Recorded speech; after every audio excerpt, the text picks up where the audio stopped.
Good people, it is I, Miss Sophia the Diva. Just decided to hop on here because I said I was going to start being more consistent, but last Friday, I just was not up for being on anybody's live. Excuse the hair, y'all. I'm tired. The wind out here in this here valley of Reno uh, is whipping through, and I was like, are we ever gonna get back to summer again? Because when I moved here, it was May and it was still cold. So I'm still adjusting to life in Reno, Sparks, Nevada. Still adjusting to my new role. It has been a crazy ass week. Lots of interesting topics to get into. Um,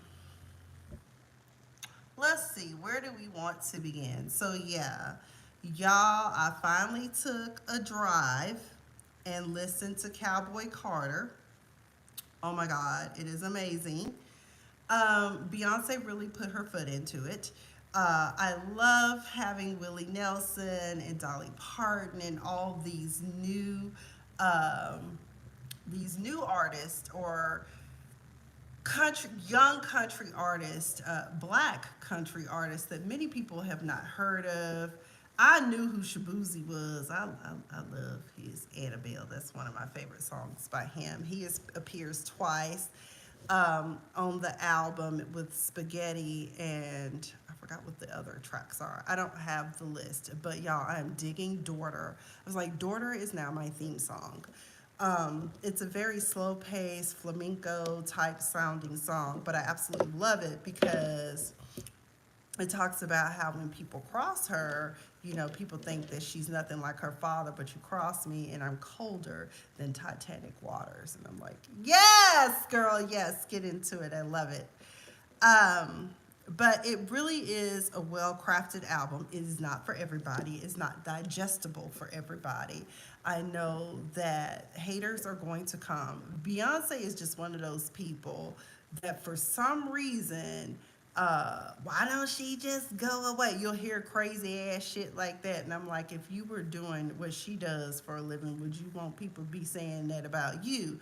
But that's just comes from small-minded people who are haters. I mean, I personally am not a barb. I don't care for Nicki Minaj, and I haven't cared for her, when she first came on the scene.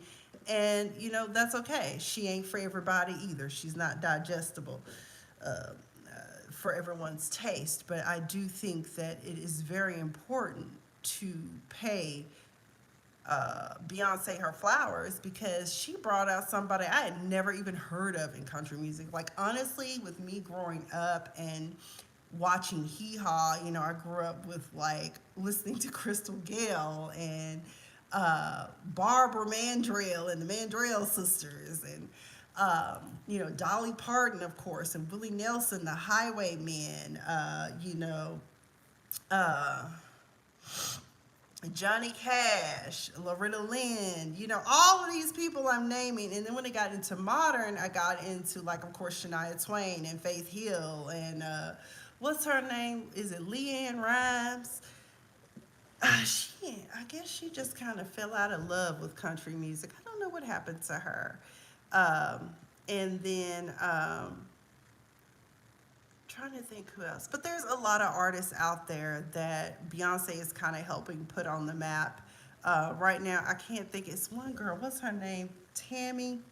She has what is it, Bunny? Anyway, I don't know, but it's just really there's some really great country artists out there that she's helping get exposure for. And I think that's important because country is a genre of music that is part of the American fabric, but is also part of, it's one of the big contributions that blacks, just like with rock and roll, made. It's just that another uh, culture took it over and made it into something bigger. I think one of the most disappointing things is how so many people in college did not take advantage of taking music theory or music history. I took both music history, just the general music history, and then I also took black music history. as well. So, um, don't recall a lot, but I do remember the foundations of gospel, country, rock, all of that, black origins. So, there you go. Um, but I think you should give it a listen. Not all the songs you like, but there's certain songs I like. I love Daughter, I love Bodyguard, I love Protector. American Requiem, which is the first track, is really, really great. Levi's with is that Post Malone? She does. I was like, I need to go get me some Levi's. And someone who likes my Levi's. Actually, I do wear Levi's. Levi's fit my curves very well since baby fat is not baby fat like it used to be. Speaking of which, I guess we'll talk about that real quick. So, forgive me if I butcher her name because I really didn't follow that show. But apparently, like mother, like daughter, Aoki Simmons likes some old honey.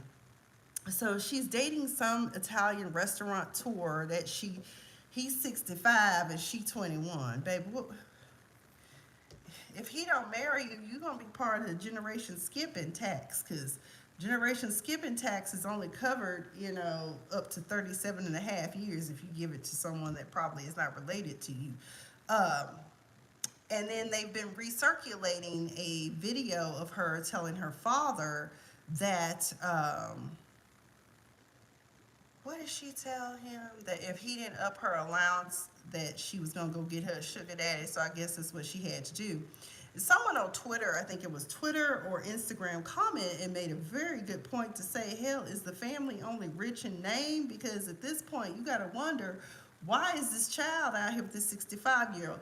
Yes, she is grown, she is of the age of majority, but if you listen to her conversations, they are very, very childish in a way.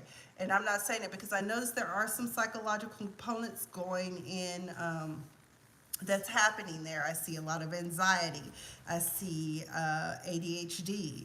I see possibly even a little bit of bipolar, because she seems very manic during these lives that she's doing. Like when they were in St. Bart, she kept talking about my boy, because, okay, my boyfriend, he like, okay. And then when she got back from St. Bart, come here, Ava. And then when she got back from St. Bart's, she gets on live to tell us to please stop talking about her being so skinny and looking anorexic, because that's how she gets fired from her modeling gigs. Now, I'm looking at her from when she was in college versus now that she's modeling professionally. And there is a big difference. But the thing is, though, with her, she's very toned. And she says she does work out. She knows 3 forms of martial arts and that type of thing. So, I'm just really wondering what's going on there. But because of her anxiety, she's probably high energy. She's probably on, because of the possible ADHD, this is just me observing, and from my background with the mental health profession, because y'all know I hold a minor in psychology, and I also was at one point working on a master in school counseling. So I know a little something about behavioral components, DSM-5, pick it up. But yeah, it's very, very weird. And yes, she's grown, just like these older women getting with these young men, having, all of it's just twisted and crazy. Okay, to me personally, when I was younger, I did date an older man. It didn't work out very well. But to each their own. But I pray that we can get her to a smarter decision making, because something is just not clicking right there. I see Russ has come back on the scene and started back with his, holistic, wise words, Buddha, yogi type stuff going on here.